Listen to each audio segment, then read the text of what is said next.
From Nebraska's trusted news source, this is Channel 8 News at 5.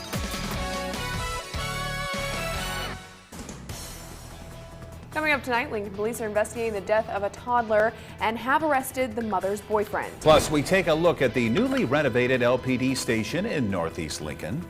But first tonight, 2 people are found dead in South Lincoln. Good evening, everyone, and thank you for joining us. The 2 victims were found just before noon today at their home. So what's the latest and what do police think happened? Channel 8's Mackenzie Johnson joins us live from the scene with more. Mackenzie? Yeah, that's right, Rod and Megan. The 2 bodies were found in the garage right behind me near 7th and Old Cheney. At this point, police are calling the deaths accidental. Police say the 2 male victims were 30 and 31 years old. A 35-year-old male roommate discovered them unresponsive in the garage before calling police right before noon. Police say the 4 additional residents were then transported to a hospital as a precaution for suspected carbon monoxide poisoning. The roommates are being questioned by police, but according to Police Chief Teresa Ewens, there is no danger to the public, and at this point, they can only say the 2 deaths appear to be accidental. Earlier today, several officers and detectives were on the scene trying to figure out what happened, but everyone had left the home around 3 o'clock this afternoon. The investigation is still ongoing, and police are asking anyone with information on what might have happened to give them a call. You can find both of those phone numbers on your screen right now, and we're going to be keeping you updated with any new developments on air and online at klkntv.com. Reporting at 7th and Old Cheney, this is Mackenzie Johnson, Channel 8 News. Thank you so much, Mackenzie. We'll talk to you at 6 o'clock. Appreciate the update. And other news now, other breaking news. A Lincoln man is behind bars tonight, accused of the death of a 22-month-old boy. Channel 8's Matthew Mittleiter joins us now with the latest on that. Matthew? According to an arrest affidavit, Joshua Tackett was arrested on suspicion of child abuse resulting in death, as well as possession of a firearm by a prohibited person. On Sunday, March 12th, Lincoln police say they were sent to St. Elizabeth Hospital on a report of a 22-month-old infant being seen for injuries consistent with child abuse. They say the child had obvious signs of injuries and was taken to the Children's Hospital in Omaha for higher care, but this morning the child died. LPD says on Tuesday their investigators were led to an address near 10th and Peach Streets where they arrested Tackett without incident on suspicion of possession of a firearm by a prohibited person. Then this afternoon at 3 p.m., Tackett, who remained in custody, was arrested on suspicion of child abuse resulting in death. For the firearms charges, Tackett's bond is set at 10% of $500,000. So far, no word on his bond for the charges of child abuse resulting in death. We'll have more details about this case tonight at 6. Matthew, thank you very much for the latest on that story as well. Just after 2:30 this morning, the Johnson County Sheriff's Office responded to a call regarding a possibly deceased person in Tecumseh. They say they did find the body of 22-year-old Logan Asheman of Tecumseh. He was located near First Street and the railroad tracks there. 36-year-old Chelsea Kress, also of Tecumseh, is in custody, accused of failing to render aid. Officials did not release any other information. 2 men in Lincoln are facing several charges tonight. Police say 37-year-old Patrick Carey and 34-year-old Jared Munchie ran from officers when police tried to pull them over near 27th and Vine Streets. LPD says they were eventually caught with a handgun and 12 grams of meth, and nearly 200 grams of meth was found at their home. And speaking of our police department, the Northeast Team Station has a new home at 52nd and R Streets. LPD has moved into the new location and say the building will better equip officers to serve the community. We'll have TVs, monitors, everything for recording for us doing interviews yet. That's right. Police gave us a tour today. The building was purchased and renovated for around $7 million, the money coming from the CARES Act. LPD says the new building will help officers better serve the community with upgraded facilities while helping officers stay safe in emergencies. With ample off-street parking, updated amenities, a storm-hardened shelter inside that will protect our staff and ensure continued operations regardless of the weather, and state-of-the-art technology for both our officers and our communications staff. And the police department says the new facility will allow officers to better serve the community with the open design where they can now operate as a cohesive team. The officers say previously staff was not always on the same page due to a compartmentally designed situation. Police aren't the only ones renovating their workforce. Phase 2 of Community Action's new home for the Head Start project is now underway. With renovations adding 19 classrooms, activity rooms, and more, Channel 8's Danielle Kaiser has the details about the near $5 million project and who it will impact. Our work now is focused on making it into a space that's focused on serving those youngest children. So what that looks like, it means adding bathrooms to classrooms, adding more indoor and outdoor play areas. Actually, this space that I'm standing in right now is going to become an indoor play area for the kids, and just creating more meeting and training space for our staff as well. The Home for Head Start project renovation plans include spaces for infants, toddlers, and preschool-aged children, as well as parent resource spaces and community rooms. We've known through conversations with those we serve over the years that this facility needed to be upgraded to better serve the children who are coming here. So parents have been involved in the planning up to this point, and they'll continue to be involved as we move forward as well. Loftman says work began 4 days ago, and throughout renovation, the facility will continue to serve community members. We anticipate that work will be completed by the end of this calendar year, so December. Again, Danielle Kaiser reporting there for us. Now we head to Hastings, where their fire department is providing more details on a blaze at the Eaton Corporation building. The fire marshal says they have issued 2 citations to the company for failing to follow proper procedures. The company had stopped operations in Hastings, but some employees were still taking apart and removing some of the equipment there. Hastings Fire says the blaze started from built-up oil residue while workers were cutting metal. 6 employees were there at the time. Thankfully, there were no injuries. A woman is in critical condition after an overnight crash here in Lincoln near 41st and Huntington. LPD tells us the 23-year-old woman crashed into a tree in the median while turning. It happened a little before midnight. The woman was taken to the hospital with life-threatening injuries. Her name has not yet been released. Police say they do suspect alcohol was at least one reason for the crash.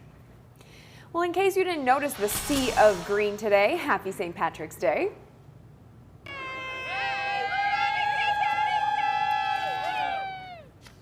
McKinney's Irish Pub is hosting its annual St. Paddy's Day Street Fest.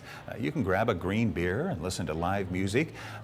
Compete in their Lucky Charms eating contest. We had a live shot of that a few years ago. Remember, that was a lot of fun. Yeah, it's Lucky Charms and Guinness. Ooh, boy. Ooh. You can also show off your most fashionable kilt. The Street Fest began years ago when McKinney's owner wanted to bring a taste of home to Nebraska. The owner of McKinney's is 100% Irish, so this is his roots. So he has a lot of pride in McKinney's, as well as like celebrating St. Paddy's Day because that's a major holiday for him and his family, and he wanted to bring that to Lincoln as well. The celebration is expected to bring in over 3,000 people, giving businesses a boost before the summer months. If you plan to attend and drink tonight, of course, make sure you have a safe way to get home. You know, weather-wise, it's been a weird St. Patrick's Day. I drove through flurries today, Jessica, but also had to wear my sunglasses because the sun was so bright. Yeah, I was going to say, today's just kind of been a special day. Not only is it St. Patrick's Day and a holiday, we've seen some very special things in terms of some of the weather features this afternoon. We've seen towering cumulus that have developed and pushed south from the north, bringing at times snow showers that have reduced visibilities on and off throughout the day, but in very sporadic areas. You can start to see, if you can look throughout our Honda Lincoln camp, there's a few flurries actually flying in this area at 27th and Yankee Hill right now, but as you can see, there's also some peaks of sunshine. So they're very sporadic in nature, very scattered, really not lasting too long, and not expecting a whole lot of accumulation through anything that falls today, pretty much melting upon impact with the ground as it falls this afternoon. Winds still strong too out of the north. Lincoln, sustained winds at 26 miles per hour, about 15 to 25 miles per hour throughout southeast Nebraska, gusting upwards of 30, 35, almost 40 miles per hour yet this afternoon. Going to continue for the next couple hours, so it's going to be a very cold and chilly evening tonight. If you have evening plans over the next several hours, you're going to want to bundle up. Temperatures right now in the upper 30s, if not hanging on to the 40s in a few spots still in Beatrice, Hebron, and Falls City, but it is going to be chilly with winds still strong out of the north-northwest, anywhere from 15 to 20, gusting upwards of 30, 35, and the clouds kind of hanging tight with us for some time yet tonight, falling through the 20s and the middle 20s by about 9 o'clock tonight. So that's kind of some of those plans we've got for today. We'll take a look at more of this and your weekend plans as you start to look at this weekend heading up in a few minutes. All right, thank you very much, Jessica. Well, Omaha Zoo gave Nebraskans something to be proud of this year as they bring home 3 big awards. It's all part of the 10 Best Reader's Choice Awards, and believe it or not, this is actually the first #1 ranking for the Henry Doorly Zoo. But that's not all. Beyond Best Zoo, Nebraska can also proudly claim the Best Zoo Exhibit as the Asian Highlands won for the 4th year in a row. And the zoo's Simmons Safari Park outside of Ashland, it was rated the #1 safari park in the U.S. for the 3rd year in a row. To celebrate the big win, the zoo is hosting a new event daily starting tomorrow and running until next Saturday.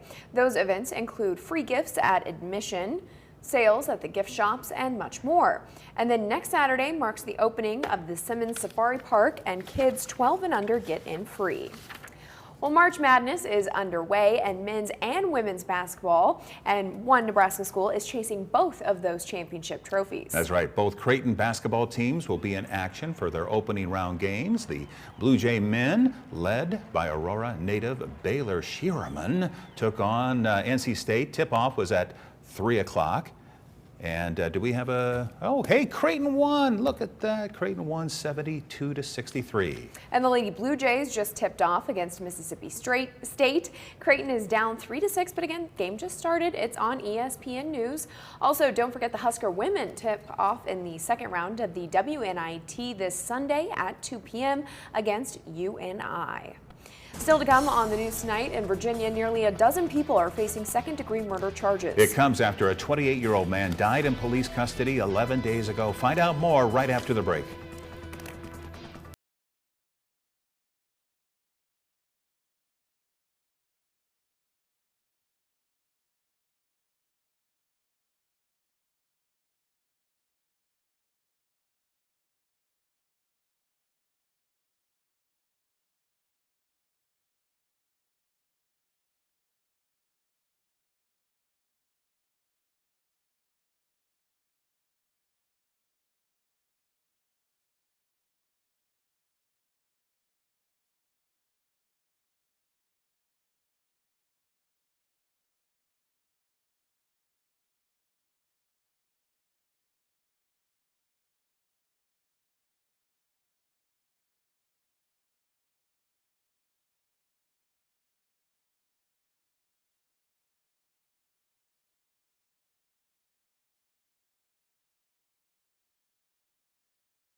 7 sheriff's deputies and 3 hospital employees face second-degree murder charges in Virginia. Allegations of a cover-up are flying after a 28-year-old died in police custody. And as ABC's Alex Stone reports, his family is speaking out, saying they've seen video of the interaction. Ivo Otieno had a history of struggles with mental health. His family says he was experiencing mental distress before an encounter with law enforcement that later led to him being admitted to a psychiatric hospital in Virginia. Now 3 hospital employees and 7 sheriff's deputies are accused of murdering Otieno. The incident was caught on yet-to-be-released surveillance video that has been seen by his family. My son was treated like a dog, worse than a dog. I saw it with my own eyes on the video.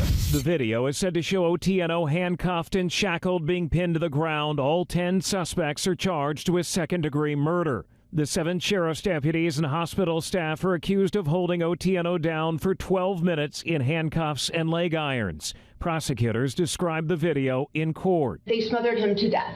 It's just cruel. A preliminary cause of death has been determined to have been suffocation, and there are allegations of a cover-up. Deputies allegedly washed handcuffs used to keep Otieno under control. According to prosecutors, those deputies did not call state police for 3.5 hours as his body was in the hospital. And when hospital staff called 911, prosecutors say they claimed it was cardiac arrest. He was in the cell alone, not posing a danger to anyone. A lawyer for one of the sheriff's deputies spoke in court on Wednesday, saying the officer allegedly did not administer any blows to the deceased or violence towards him, other than simply trying to restrain him. And another attorney said his client has served honorably.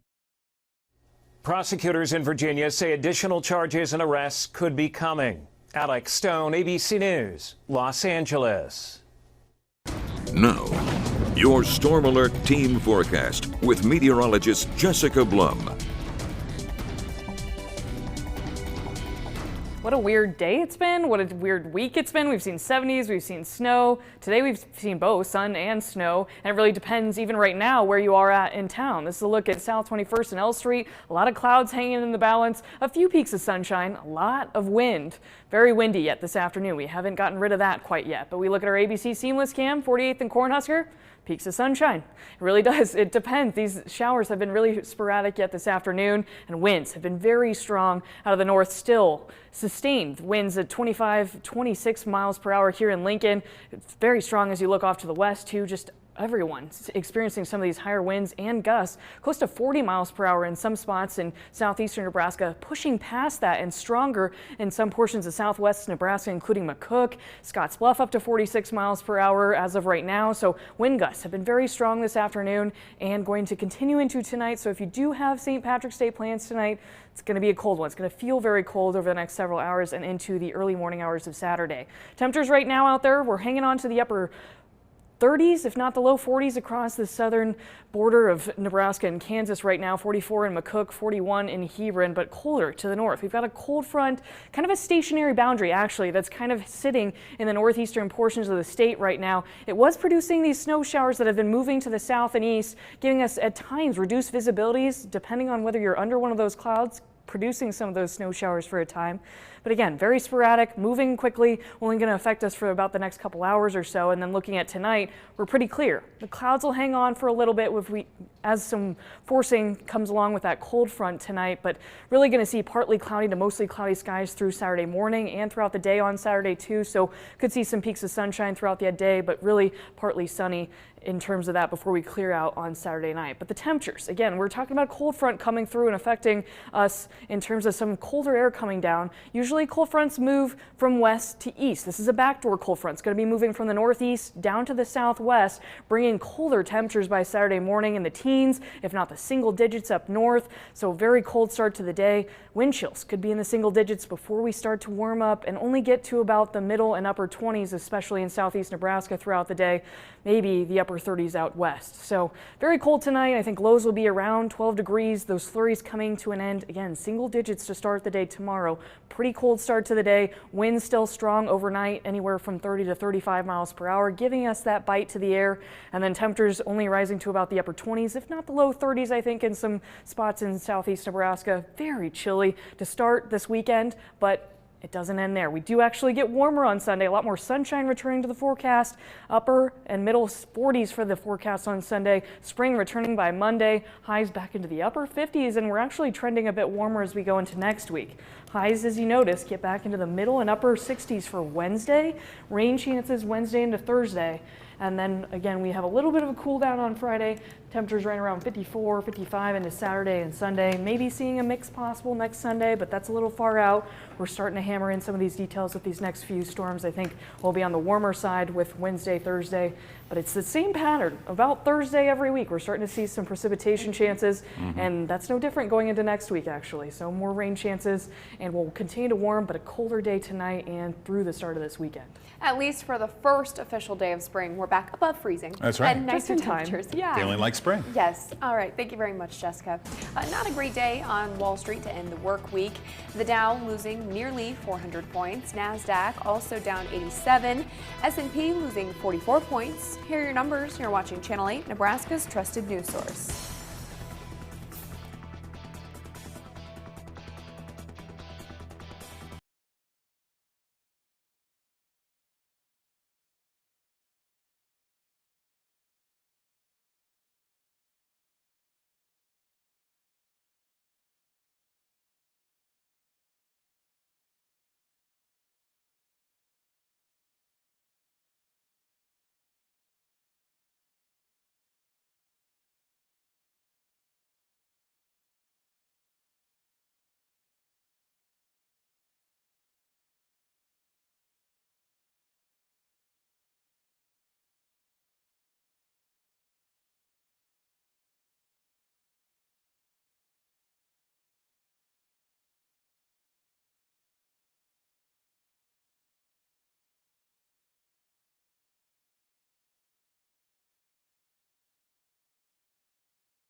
Finally tonight, about 500,000 people attended Dublin's St. Patrick's Day Parade, and parade organizers were ambitious in this year's planning. There were 7 creative pageants, 10 performance showpieces, and 15 marching bands from different countries, all falling under the theme of One, highlighting and celebrating the different cultures around the world. That's right. This is the first year the parade has used augmented reality in an exciting new exhibit called The Future That Moves Us. Ireland's women's national soccer team, they were the grand marshal of the parade. Look at the people. Wow. You know, it's kind of like you go there for St. Pat's, you go to Times Square for New Year's, Right, these right. special places. I got them all on my bucket list. I have a little bit of Irish in me. Yeah? Yeah. I don't think I am, but I married into an Irish family. So Close enough. that makes me Irish, right? What about you, Jessica? Yeah, I mean, I've got some Irish in me too. I think mom's side has a little bit, so just a little bit. Yeah, I'm for me, it's okay. on my dad's side, right? Yep, Exactly. yep, But everybody's Irish today, right? Everybody. Yeah, feeling lucky with If a you little want to be. snow, sunshine. Feeling a little lucky. I am. There we go. Well, we still have some showers going on throughout the state right now. We've got a little bit of a wave still moving through. So look at satellite and radar right now. It's funny. It's just really tied to the cloud cover and the cumulus field that's been developing this afternoon, but it is pushing to the south and east pretty quickly. So I think it'll be out of the area within the next few hours or so, and then we'll be dealing with pretty cold temperatures tonight. But this is a look at live satellite and radar about 5:25 this afternoon, and we're looking at some of those sporadic snow showers just to the south of Lincoln, impacting Wilbur and Auburn and Adams right now as we look through Friday afternoon. This is a look around town at some of the temperatures too. We're falling to 36 degrees here in the capital city, 40 degrees still in Kearney, 42 in Beatrice. So everyone hanging out in the upper 30s, if not low 40s. Northwesterly breeze 14 to 15, 16, 20 miles per hour this afternoon. I think that stays with us through tonight. We're going to be falling to the upper teens throughout tonight and into tomorrow morning. Wind chills, that's going to be another factor as we go through the day tomorrow. I think we could be feeling actually a few degrees below zero with some of those winds, especially if they pick up to 30 to 35 miles per hour with the timing of our coldest air temperatures right around 7, 8 o'clock tomorrow morning before we eventually start to a little bit get better. I think even the best parts of tomorrow could still feel like the teens, so it's going to be a very cold forecast for tomorrow, but then we rebound Saturday or into Sunday with temperatures in the middle 40s and then upper 50s by Monday with the start of spring and mostly sunny skies. So it'll look better for the second half of the day. If you have things to do this weekend, probably Sunday is going to be your better bet. All right. Thank you, Jessica. And thank you all for joining us. World News is next. We'll be right back here at 6 o'clock. Hope you will too. With the Channel 8 News mobile app, you'll be the first to know. Get alerts about breaking news and weather, all in the palm of your hand. Need a better night's sleep? Come see us. At Comfort Made Mattress Factory, our custom-made mattresses are built to your needs, backed with a lifetime comfort guarantee.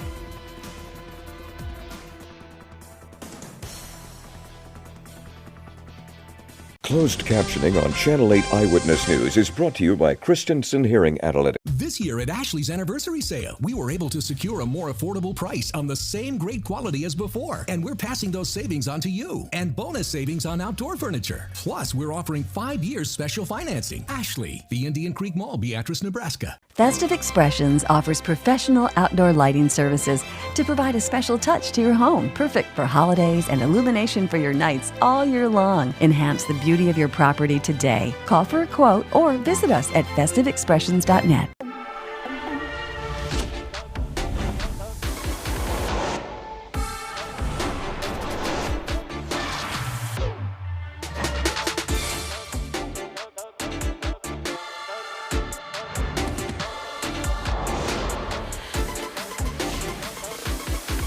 Get $1,000 purchase allowance on a 2023 Cadillac XT4.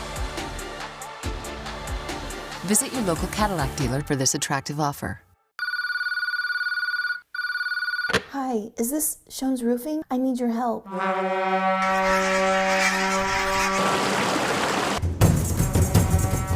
Roof team, assemble! Roof team, assemble! Assemble! Whoa, what's going on over there? I think they're fixing the roof. Oh, is that Shones Roofing? Yeah, it is. Wow, they are quick. That's what she said. Why call 2 men in a truck? If you're like Kate, you're moving and you work hard. You've got lots of stuff and no time to move it. You need pros, people who care about it as much as you do. That's why you call 2 men in a truck. 2 men in a truck. When you are hearing impaired, family get-togethers can cause feelings of isolation and frustration. Audiologist Roy Christensen can help you with your hearing needs. Don't be left out of the conversation. Call Christensen Hearing Analytics and make your appointment today. 5 stars are better than 3, and 2 thumbs up are better than 1. That's why, as your mayor, I've worked to make Lincoln an even better place to call home, adding more police officers every single year, investing over $200 million in streets, and making Lincoln one of the best cities for economic recovery by supporting small businesses and new job training programs. Still, there's more to do. I'm Lyrian Gaylor-Baird. Join me to make Lincoln an even better place to call home. This year at Ashley's anniversary sale, we were able to secure a more affordable price on the same great quality as before, and we're passing those savings on to you. And bonus savings on outdoor furniture. Plus, we're offering 5 years special financing. Ashley, the Indian Creek Mall, Beatrice, Nebraska. It's the Husker Lawn and Leisure Show this weekend at the Lancaster Event Center. Tonight, several developing stories as we come on the air. An arrest warrant issued for Russian President Vladimir Putin for alleged war crimes. The International Criminal Court accusing Vladimir Putin of abducting children from Ukraine and sending them to Russia. The Kremlin firing back, calling the warrant outrageous and unacceptable, saying it does not recognize the court and its decisions are legally void. Ukraine applauding the move, saying the wheels of justice are turning. The warrant issued ahead of next week's meeting between Putin and China's President Xi. James Longman in Ukraine and Martha Raddatz reporting from Washington. Here at home, the FBI announcing they prevented a chilling St. Patrick's Day plot. A suspect arrested, accused of threatening to kill police officers in Yonkers, New York during tomorrow's parade. Aaron Katersky standing by. 1 week after the collapse of Silicon Valley Bank, its former parent company now filing for bankruptcy. The stock market sliding just 24 hours after a group of banks unveiled a $30 billion rescue plan for First Republic Bank. The new report claiming First Republic executives sold $12 million in stock months before the crash. The severe storm system and where it's headed tonight, at least 2 tornadoes, including a confirmed EF1, damaging homes and businesses in Texas. Winds up to 110 miles per hour. An Arctic blast now on the way. Below zero wind chills tomorrow morning. Our weather team tracking it all. New concerns tonight about TikTok. Sources tell ABC News the Justice Department is launching an investigation into the owners of the popular social media app over allegations of spying. A new report on the possible origins of COVID-19. An international team of scientists reportedly finding genetic links tying the pandemic to another animal in Wuhan, China, leading to more questions about other virus theories, including a possible lab leak. Here in New York, the Good Samaritan helping police take down an armed man carrying 2 loaded guns. And on this St. Patrick's Day, the Lucky Charmers bringing joy across the country. From ABC News World Headquarters in New York, this is World News Tonight with David Muir. Good evening. It's great to have you with us on this Friday night. I'm Whit Johnson in for David. We begin tonight with the International Criminal Court issuing an arrest warrant for Russian President Vladimir Putin, a new effort to bring him to justice for alleged war crimes committed during the war in Ukraine. The ICC in The Hague accusing Vladimir Putin of abducting or forcibly deporting children from Ukraine and sending them to live in Russia.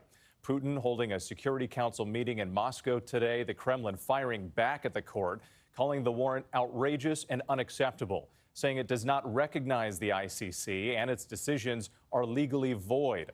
A research report out of Yale identifying 6,000 Ukrainian children taken to Russian facilities since the start of the war, including orphans.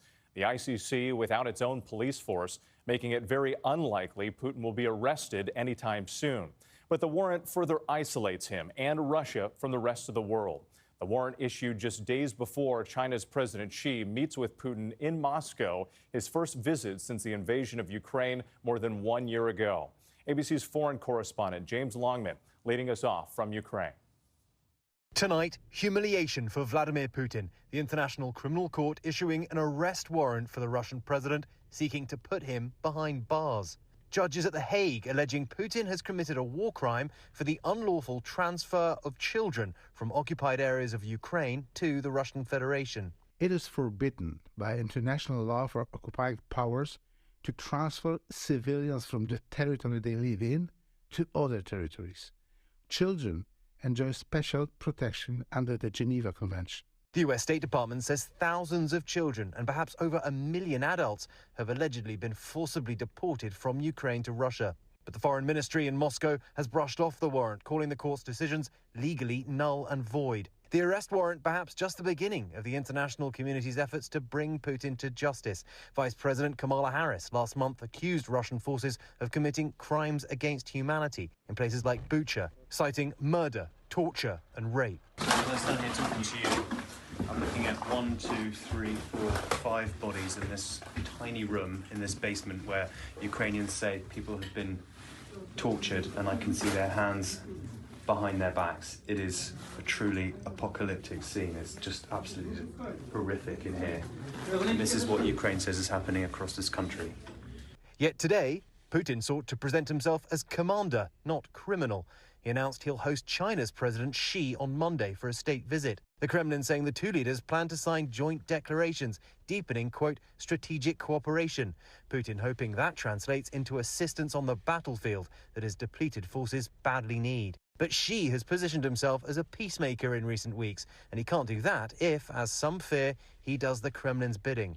Also today, after months of asking, Ukraine now being promised fighter jets. Poland and Slovakia in the last 36 hours have become the first two NATO allies to promise immediate delivery of Soviet-era MiG fighter jets. James Longman joining us now from Ukraine. James, several world leaders supporting that arrest warrant for Vladimir Putin, and the White House responding tonight. Yeah, that's right. The National Security Council issued a statement a short while ago to ABC News saying that there is no doubt that Russia is committing war crimes and atrocities in Ukraine, and we have been clear that those responsible must be held accountable. Whit. All right, James, our thanks to you. Let's get right to ABC's chief global affairs correspondent, Martha Raddatz. And Martha, how rare is this kind of arrest warrant for a world leader, and what impact could it have on Vladimir Putin and Russia going forward? Well, Whit, Putin is by far the most powerful person ever issued an arrest warrant by the International Court. He joins the ranks of people like the late Muammar Gaddafi of Libya, and that was 12 years ago. But many of those issued warrants are militia leaders and some affiliated with al-Qaeda. And even though an arrest is not going to happen anytime soon, if ever, and even though Russia does not recognize the court, this is a cloak of shame that will stay with him forever. On a practical note, it could limit his travel overseas and it could isolate him further. Of course, it does come in the middle of the war in Ukraine, where Russia has suffered huge losses, and right after the U.S. released that video showing the reckless behavior of Russian pilots, and right before he is to meet with China's president, which could limit what China will do to assist Russia in the war in terms of providing weapons. Whit? Martha Raddatz, and again, James Longman, our thanks to both of you on this developing story today. Meantime, back here in the U.S., authorities revealing a chilling plot targeting St. Patrick's Day. The FBI arresting a suspect in Yonkers, New York, accusing him of threatening to kill police officers during tomorrow's parade. The suspect allegedly posting alarming messages on social media. Authorities also say he has a history of threatening police. Here's ABC's senior investigative reporter, Aaron Katursky. Tonight, on this St. Patrick's Day, the FBI arresting this axe-wielding man for threatening to attack police officers marching in Saturday's St. Patrick's Day parade in Yonkers. The message is clear. It will be taken seriously, and you will be prosecuted to the fullest extent of the law. That's what we do. In online posts, federal prosecutors say Ridwan Kola mentioned jihad, referenced ISIS, and expressed support for Seyfullah Saipov, who carried out the 2017 bike path terror attack in New York City that killed 8 people. Saipov was recently sentenced to life in prison. Earlier this month, court records quoted a message Kola allegedly sent to Yonkers police saying, "I will crucify Yonkers cops and their bosses all along McLean Avenue. It will be a horror scene." McLean Avenue is where Saturday's parade steps off. A few days later, Kola posted this picture of himself with an axe and a caption in Albanian that says, "Come on, Judas, I'm waiting for you." Kola has now been ordered detained by a judge. And Whit, we spoke to the mayor tonight, who said this is not going to stop the community from celebrating Irish Americans. The parade is on tomorrow in Yonkers as scheduled. Whit? Many encouraged to hear that news. Aaron Katursky, thank you. Next tonight, concern over the stability of America's banks still being felt across the U.S. and on Wall Street today. 1 week after the collapse of Silicon Valley Bank, its former parent company now filing for bankruptcy. The Dow falling 384 points just 24 hours after a group of banks unveiled a $30 billion plan to rescue First Republic Bank. A new report claiming First Republic executives sold $12 million in stock months before the crash. Here's ABC's Ariel Reshev. Tonight, Wall Street closing out the week with a rocky ride. Stock plunging nearly 400 points, even after that $30 billion rescue of the troubled First Republic Bank by the country's biggest banks. There's still a lot of angst in the marketplace. I think there are some investors worried that we may see a bank failure or two this weekend. President Biden today pushing Congress to impose tougher penalties on executives at failed banks, including giving regulators the power to claw back gains from their stock sales. I'm going to ask Congress and the banking regulators to strengthen